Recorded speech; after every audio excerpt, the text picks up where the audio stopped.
Bonsoir mes amis investisseurs. Aujourd'hui, je suis avec Gabriel. Gabriel est stagiaire ici chez Club de Valeurs et on va parler de ce qu'on fait, ce qu'on bosse derrière les clubs de valeurs. C'est une analyse quantitative des sociétés à dividendes. Donc, je vais laisser Gabriel se présenter et faire la présentation. Je vais ajouter des commentaires. Ça va être super cool parce qu'on va vraiment montrer comment on peut dénicher les sociétés à dividendes pour investir sur le long terme, évidemment. Donc, Gabriel, c'est avec toi. Tu peux te présenter.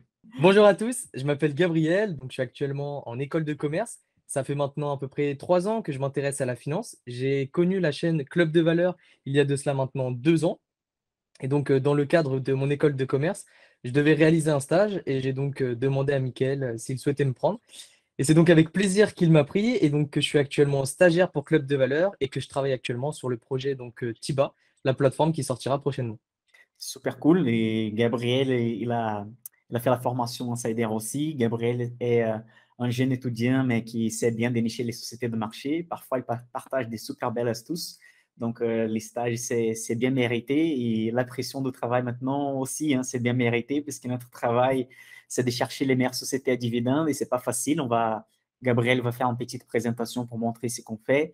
Et donc, il y a beaucoup de boulot, n'est-ce pas? Donc, tu peux présenter déjà, Gabriel, tu peux partager ton écran et on va commencer. Ok. Les actions à dividendes, la clé de la réussite. Pour commencer, c'est quoi un dividende? Un dividende, c'est donc une part des bénéfices qui est redistribuée aux actionnaires. Comme vous pouvez voir sur le schéma, donc nous avons l'entreprise. L'entreprise génère un bénéfice. Ensuite, elle a entre guillemets deux possibilités. La première, conserver les bénéfices pour payer les dettes, soit les réinvestir pour augmenter la croissance, ou bien réaliser des rachats d'actions. La deuxième possibilité est de distribuer une partie de ces bénéfices sous forme de dividendes. Maintenant, nous allons voir le rendement et le taux de distribution. En effet, ces deux ratios sont souvent évoqués quand on parle d'actions à dividendes. Mais pourtant, ces deux termes sont souvent confondus ou mal compris. Alors, pour remettre dans leur contexte, le rendement s'obtient en divisant le dividende par action par le prix de l'action. Dans notre exemple, une société cotée en bourse au prix de 20 $ offre un dividende de 5 $. Elle offre donc un rendement de 25%. A contrario, le taux de distribution correspond à la part des bénéfices qui est consacrée au paiement du dividende. Dans cet exemple, une société a généré un bénéfice de 1000 $. Elle décide de consacrer 500 $ de ces 1000 pour les distribuer sous forme de dividende. Elle a donc un taux de distribution de 50%. Je voudrais juste ajouter une chose. Parfois aussi, les gens, mais c'est une question d'anglicisme, font les mélanges des rentabilités avec rendement. Donc, normalement, les rendements, c'est vraiment la partie liée au dividende, vraiment de la rente passive, combien la société va verser des dividendes par action. Et la rentabilité, c'est plutôt une définition globale, parce que dans la rentabilité, on a les rendements plus la plus-value de la valorisation du prix de l'action. Donc voilà, les rendements, c'est juste une partie de la rentabilité aussi. Les dividendes, une stratégie rentable. Donc, à travers l'article The Power of Dividends, on peut voir la puissance des dividendes. Donc, dans cet exemple-là, l'auteur a mis en évidence, à comparer le SP500 avec dividendes réinvestis au SP500 sans les dividendes réinvestis, donc qui est la ligne grise. Dans le cas, donc, il a simulé que si on avait investi 10 000 $ en 1960, si on avait réinvesti tous les dividendes du SP500, on aurait en 2021 4 949 663 dollars. Or, une personne qui aurait investi 10 000 $ en 1960 dans le SP500 et n'aurait pas réinvesti ses dividendes, elle aurait en 2021 795 823 dollars. On peut juste voir là que la différence, c'est énorme, hein. Ça donne carrément presque 7 fois des différences. Et une chose qu'il faut remarquer aussi, c'est que vraiment cet effet, on commence à regarder à partir de la septième et huitième année d'investissement. On pouvait voir par exemple un 90 jusqu'à des 1000 sur l'échelle du graphique, et c'est très petite la différence, mais à partir des 20 ans d'horizon d'investissement comme ça, vraiment, ça commence à ajouter euh, une quantité plus importante d'argent de l'investissement. On voit que ça commence à partir vers les hauts. Donc, à long terme, la différence, elle est très importante. Donc là, je vous ai pris un autre exemple qui est beaucoup moins courant. On a souvent l'habitude de voir le SP500 dividende réinvesti comparé au SP500 basique. Et donc là, je vous ai pris un exemple plus parlant et surtout pour les personnes francophones. Donc c'est-à-dire le 440 vs le 440 gross return, c'est-à-dire le 440 avec les dividendes réinvestis. Donc, comme on peut le voir, malheureusement, c'est sur une période de 5 ans. Là, on n'a pas une base de données qui est plus grande. Mais du coup, on peut voir que sur 5 ans, le 440 GR, donc Gross Return, a eu une performance de 32,43%. Alors que le 440, sur la même période, a eu une performance de 14,89%. Donc, on voit bien que le 440 avec les dividendes réinvestis a eu une performance 2 fois plus importante sur une période de 5 ans. Ça, c'est impressionnant, hein. Les gens négligent beaucoup les dividendes réinvestis. C'est ça que je dis toujours. Si vous êtes à un niveau de capital humain que vous avez besoin des dividendes pour vivre, payer vos dépenses mensuelles, c'est ça l'objectif des dividendes, en fait. Mais si vous êtes jeune, vous n'avez pas besoin des dividendes, que vous ne réinvestissez pas, c'est vous jetez de l'argent par la fenêtre parce que l'effet boule de neige là qu'on voit sur 5 ans seulement, ça donne plus de 5% des gains que les CAC GR fait par rapport au CAC 40 normal. Quand j'ai dit plus de 5% parce que ça fait plus que les doubles des rentabilités. Donc vraiment, la différence, elle est très importante. Alors justement, l'effet boule de neige que vient de souligner Michael Ravaneda, donc j'ai pris ce petit proverbe ou cette petite phrase qui, je trouve, est très pertinente et montre bien tout l'intérêt justement de cet effet boule de neige. Donc, les intérêts composés sont la huitième merveille du monde.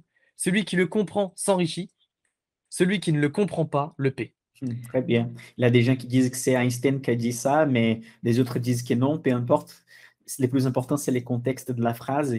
Et pourquoi la huitième merveille? Parce que justement, quand on comprend que ça fait un effet des créations des richesses, qu'après quelques années, l'effet de recevoir des dividendes permet d'acheter d'autres actions, comme tu vas expliquer maintenant, ça fait vraiment une huitième merveille.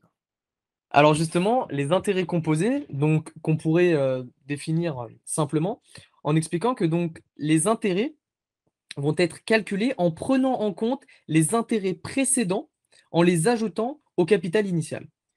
Et donc, c'est ce phénomène d'ajout des intérêts perçus précédemment au capital initial qui justement va générer cet effet boule de neige. Et donc justement, d'où cette phrase, donc effet boule de neige. Donc justement pour dire que comme quand on réalise une boule de neige et qu'on la pousse de la montagne, elle ne fait que grossir. Et bien justement, c'est l'intérêt des intérêts composés, c'est que de plus en plus, les intérêts perçus vont augmenter. Donc justement, prenons l'exemple suivant. Si vous investissez 1 000 $ dans une action à dividende donc qui propose un rendement de 5%, au bout de la première année, vous allez donc toucher 50 $ de dividendes.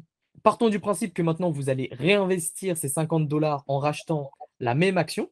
L'année prochaine, vous percevrez donc 5% de 1050 $, soit 52,5 $ de dividendes, etc., etc., etc. Si maintenant, chaque dividende perçu, vous les réinvestissez en rachetant des actions de cette société, vous allez justement créer cet effet boule de neige et donc les intérêts vont ne faire que grossir au fil du temps. Et donc, comme le dit la phrase suivante, c'est une boucle vertueuse qui n'a aucune limite si ce n'est notre patience et notre discipline. Exactement. Et évidemment que notre temps sur la Terre, c'est un temps limité. Mais si vous pouvez garder des actions sur les portefeuilles pour vos enfants, vos petits-enfants, bah, cet effet boule de neige il va être encore plus important, comme vous avez vu sur les graphiques de l'analyse de SP500. Très bien. Et je pense que pour illustrer à merveille cet exemple justement de boucle vertueuse et d'effet boule de neige, Warren Buffett est, je pense, le meilleur exemple pour illustrer justement tout l'intérêt des intérêts composés. Il a bâti en fait une grande partie de sa fortune justement sur justement cet effet boule de neige, avec notamment par exemple l'exemple sur Coca-Cola que tu as présenté dans tes derniers lives. Exactement. Je vais placer les liens de la vidéo. J'explique comment Warren Buffett il fait entre 40 et 60% des rendements annuels sur les actions de Coca-Cola.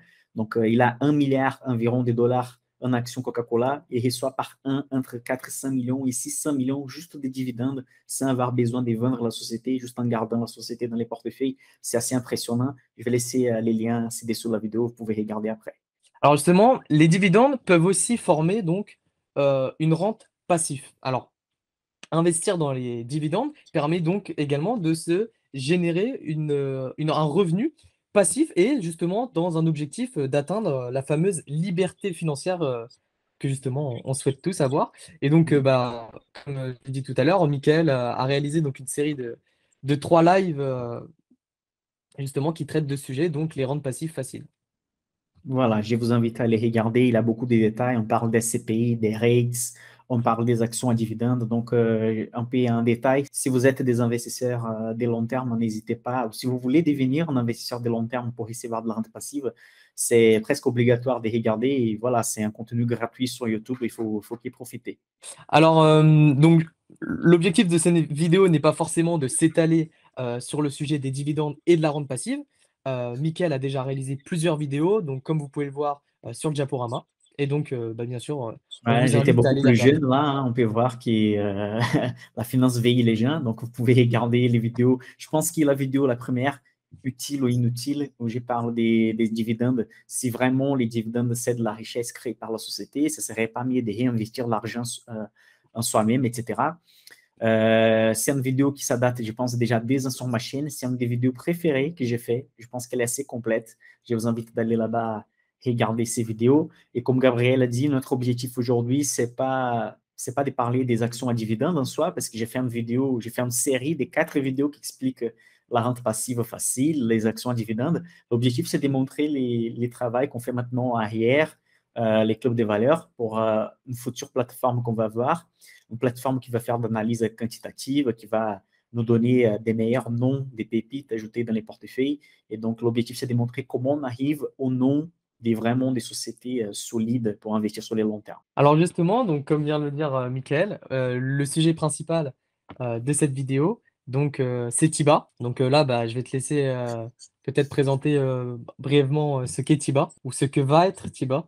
Ouais, Tiba, l'objectif de Tiba, c'est être une plateforme où on peut contrôler nos finances dedans, donc on peut placer notre portefeuille, on peut faire les suivis, mais pas que ça. L'objectif, c'est aussi de fournir aux gens une liste des actions, des meilleures actions à investir, pas seulement les actions à dividendes. Futurement, on va penser aussi à une recherche quantitative des small cap. Mais pour commencer, on va montrer notre travail à la recherche quantitative des actions à dividendes. Donc, Tiba, pour l'instant, on peut résumer comme plateforme d'investissement qu'il y aura plusieurs outils dedans. Donc, quand ça va arriver, les bons moments, vous allez connaître Tiba d'ici quelques mois, je pense. Et pour l'instant, on travaille déjà arrière sur les projets qui vont être nés d'un Tiba. Donc comme l'a dit Mickaël, dans le cadre de la plateforme Tiba et notamment du programme Insider, donc Club de Valeurs travaille actuellement sur le développement d'un système de notation pour les actions à dividendes. Donc l'objectif, bien sûr, est de trouver les meilleures actions à dividendes. Alors, par meilleures actions à dividendes, bien sûr, on n'entend pas forcément les rendements les plus élevés, mais on parle bien justement des actions à dividendes proposant un rendement intéressant, mais tout en prenant en compte d'autres fondamentaux de l'entreprise qui font qu'elle puisse donc prétendre à ce titre de meilleure action à dividende.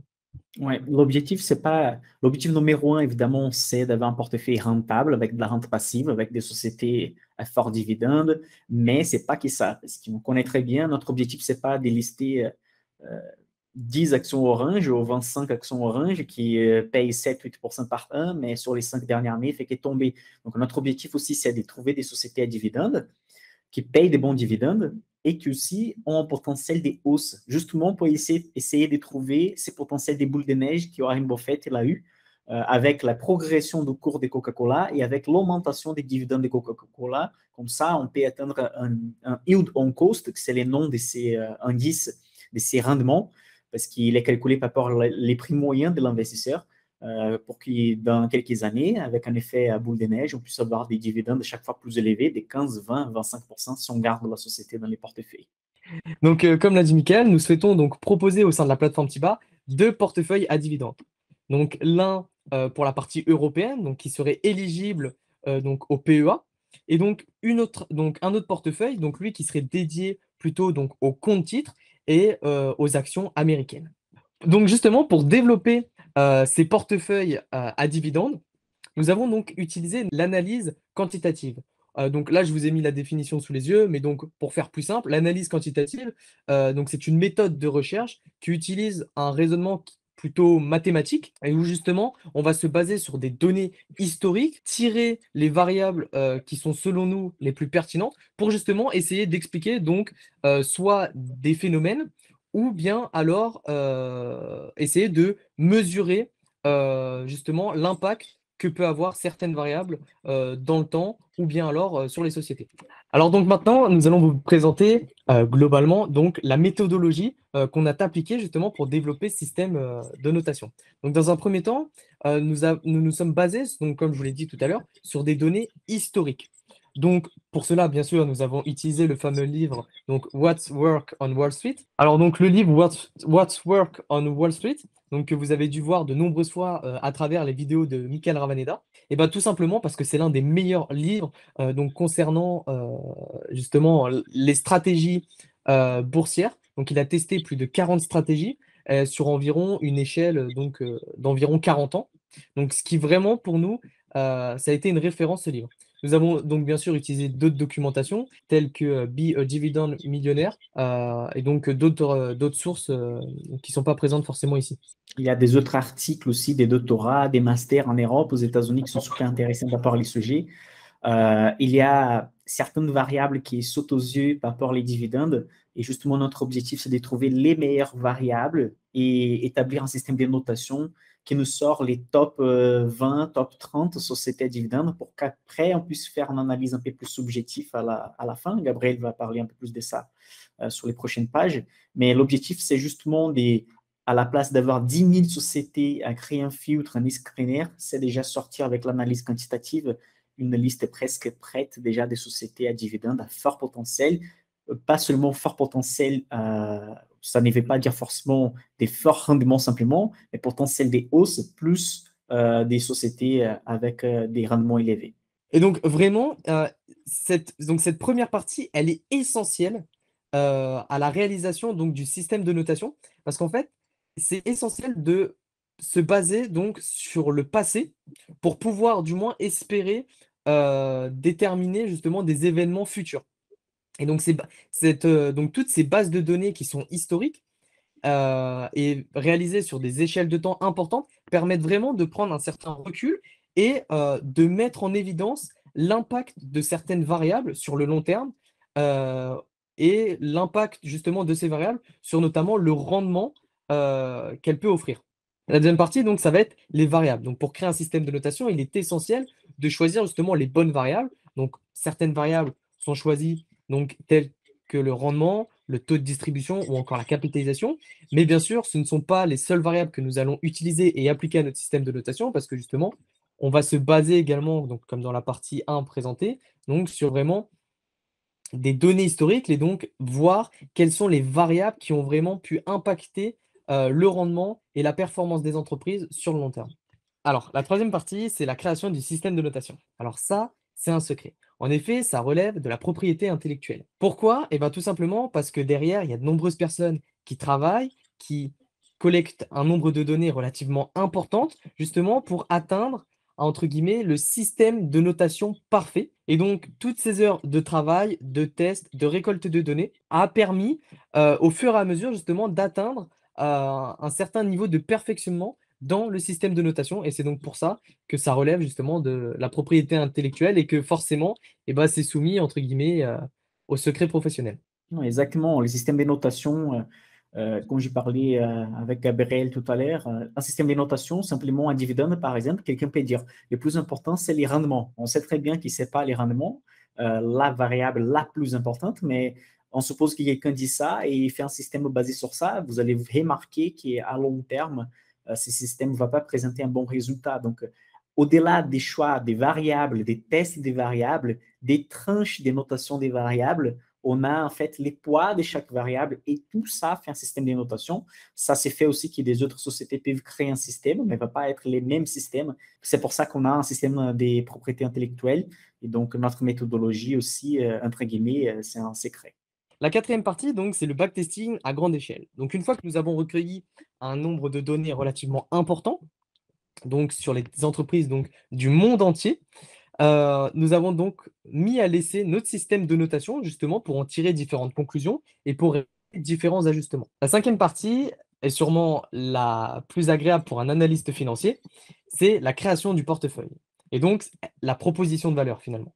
Donc nous sélectionnons les entreprises les mieux notées et les plus pertinentes à nos yeux. Toutefois, nous gardons donc une part de subjectivité dans les choix des sociétés. En effet, pour nous, le système de notation n'est en aucun cas une direction précise à prendre, mais plutôt un outil qui va nous aider à prendre des décisions. En effet, nous avons donc fait ce choix de garder une part de subjectivité justement pour rester dans l'esprit de la chaîne, c'est-à-dire réaliser de l'investissement entre guillemets euh, sans cravate, sans col blanc. Vraiment, la finance accessible à tous et l'objectif de la chaîne est vraiment de montrer que n'importe quel petit porteur, même depuis sa chambre, peut espérer ou atteindre une rentabilité aussi importante donc que le marché ou que des professionnels. Et donc justement, pour rester dans cette optique-là, nous avons décidé justement d'entre guillemets de choisir et entre guillemets d'avoir le dernier mot pour sélectionner les entreprises. Et en Exactement. effet, Il y a la partie, désolé Gabriel, t'es coupé. Et là aussi, il faut réfléchir à la partie macroéconomique. Si ça se passe quelque chose de très grave sur les marchés, sur un certain secteur, et que ce secteur, par exemple, il est présent dans les portefeuilles, et il faut qu'on agisse, même si ça montre qu'ils sont des belles sociétés à ces moments à dividendes. Donc, voilà, la méthodologie quantitative, elle fait les boulots des sélections des principales sociétés, mais la décision finale parmi les sociétés éligibles, on peut dire comme ça va être à nous de vraiment ajouter ces sociétés dans les portefeuilles ou pas. exactement. Et donc j'aime bien l'exemple de cet investisseur donc qui est Peter Lynch. Et donc Peter Lynch qui vraiment défend donc au sein de ses livres que n'importe quelle personne peut prétendre à réaliser donc une performance aussi importante que le marché ou que des analystes financiers donc professionnels. Et justement, Peter Lynch met en avant cet aspect logique dans l'investissement et dans la finance, tel que en fait la finance se vit tous les jours. En effet, tous les jours vous êtes amené et vous êtes en contact avec différentes entreprises telles que iPhone, telles que Microsoft quand vous utilisez votre ordinateur, etc. Et donc, ils mettent en avant vraiment cet aspect logique que il est plus ou moins facile quand vraiment on regarde autour de nous de voir quelle société marche plus, quelle société prend un certain élan, etc. Et donc vraiment, cet aspect de finance logique et d'investissement logique basé sur la vie de tous les jours. Peter Lynch, donc, finalement, montre que l'investissement et la bourse n'est pas réservé qu'à une élite et n'est pas si complexe que ça, mais c'est avant tout quelque chose de logique qui se vit et qui s'observe tous les jours et dans la vie de tous les jours. Exactement. Et une chose intéressante ici, c'est qu'avec des sociétés à dividendes, la philosophie de stratégie, la stratégie à dividendes permet aux petits actionnaires de comprendre la méthodologie d'investissement. Il y a plusieurs stratégies d'investissement et plusieurs stratégies d'investissement fonctionnent. Le plus difficile, c'est de garder toujours la même stratégie à long terme. Et l'avantage des stratégies à dividendes, c'est que c'est facile de comprendre. On est partenaire d'une société, elle verse une partie des résultats. Ces résultats qu'elle verse aux actionnaires, elle peut réinvestir sur la société, donc créer un effet boule de neige. Et voilà, c'est ça les stratégies à dividendes. Comme tu dis, on vit la finance et c'est beaucoup plus facile de comprendre comme ça. Bon, c'est la première fois que Gabriel il est ici sur la chaîne et ce sera que la première fois. Sûrement, on fera ensemble des autres vidéos pour montrer un peu plus des résultats, pour aussi partager des autres astuces d'investissement, parler des autres stratégies d'investissement. Mais je laisse Gabriel terminer la présentation. Alors du coup, pour terminer la présentation, vous vous doutez bien qu'on va pas vous laisser sans rien. Et donc, justement, pour vous, donc, on va vous montrer donc, les premiers résultats qu'on a obtenus. Donc voilà, quelques résultats. Donc on va vous en montrer trois. Et donc vous pouvez voir ici donc trois sociétés qui ressortent avec la notation qu'ils ont obtenue, justement de notre screener et donc grâce à notre système de notation. Donc on peut voir que la première société donc c'est Ericsson. Donc c'est une société suédoise qui est donc notamment très connue dans un premier temps pour ses téléphones. Malheureusement, comme vous devez le savoir et comme vous devez vous en douter, ils se sont fait donc disrupter au niveau de la téléphonie. Et donc aujourd'hui, ils ne sont plus présents sur le marché des téléphones, donc notamment par l'arrivée de Apple ou Samsung, Samsung, etc. Toutefois, Ericsson est très présent au niveau du secteur de la télécommunication. C'est même, on pourrait dire, un gros poisson.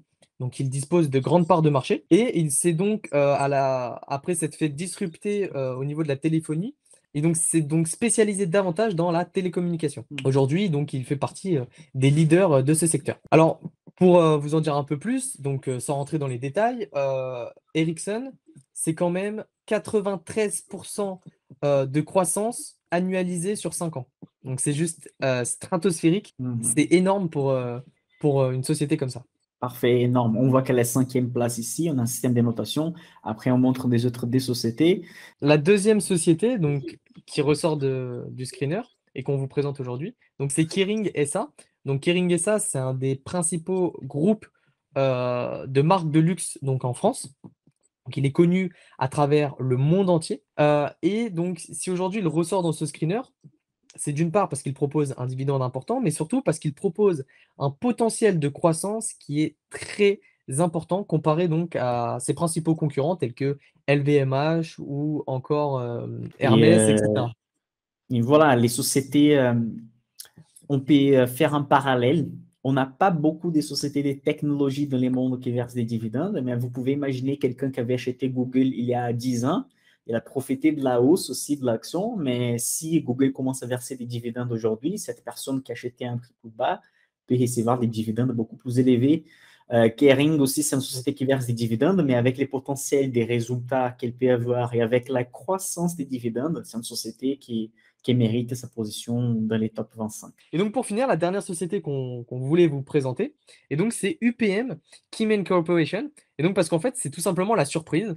Donc voilà, même en réalisant donc notre système de notation et en backtestant notre stratégie, et bien tout simplement, ça nous a permis de découvrir des sociétés. Donc c'est une société finlandaise et donc qui est parmi qui est donc leader dans la fabrication de papier, donc papier blanc, papier magazine, papier craft, etc. Et donc justement, ça a été pour nous une grande surprise parce que Mickaël comme moi, ne connaissions pas justement cette société et donc on a tout simplement été surpris parce qu'elle propose des fondamentaux, exceptionnels, du moins selon nous et une très belle perspective et un très grand potentiel, d'appréciation dans le temps. Et donc c'est pour ça que très naturellement, elle fait partie donc du top 25, au sein de notre screener. Parfois on néglige les sociétés suédoises, finlandaises, les nordiques. Ce sont des bourses qui sont relativement petites par rapport à l'Allemagne, la France, etc., mais qui possèdent des excellentes sociétés. Même les indices des small cap arrivent à battre les small cap françaises, allemandes. Donc, ce sont des pays bien établis avec des sociétés leaders de marché. Exactement, exactement. Et c'est personnellement un secteur qui m'intéresse et qui me passionne tout particulièrement.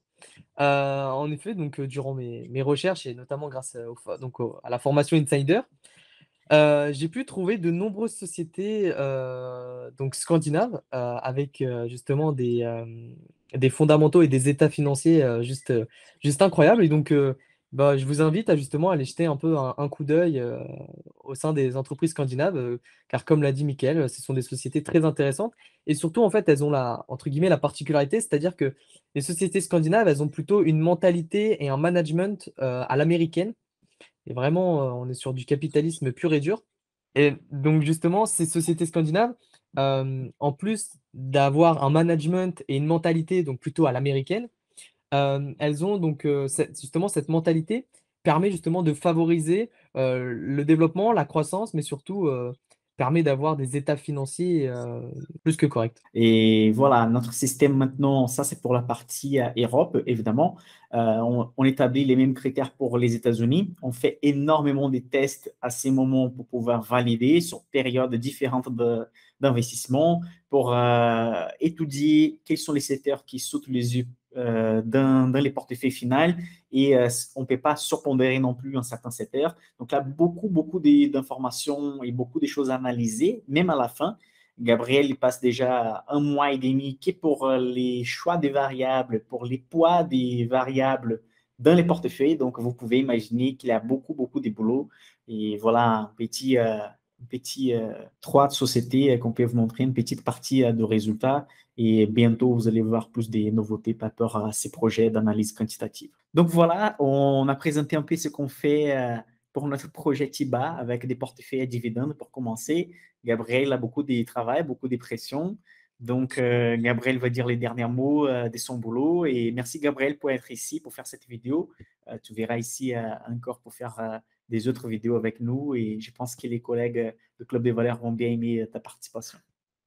Bah, écoute, je te remercie, surtout toi, Mickaël, déjà pour m'avoir donné la chance, d'être stagiaire au sein de Club de Valeurs et surtout C'est bien m'avoir mérité, donné c'est bien mérité. et surtout m'avoir donné la chance justement de travailler sur ce projet TIBA, qui te tient à cœur et qui, bah, forcément moi me passionne et donc c'est avec plaisir que je continuerai de travailler, pour justement développer ce système de notation et participer au projet TIBA. Très bien, parfait, merci. Les amis investisseurs, pour aujourd'hui, c'est tout. On se voit à la prochaine vidéo.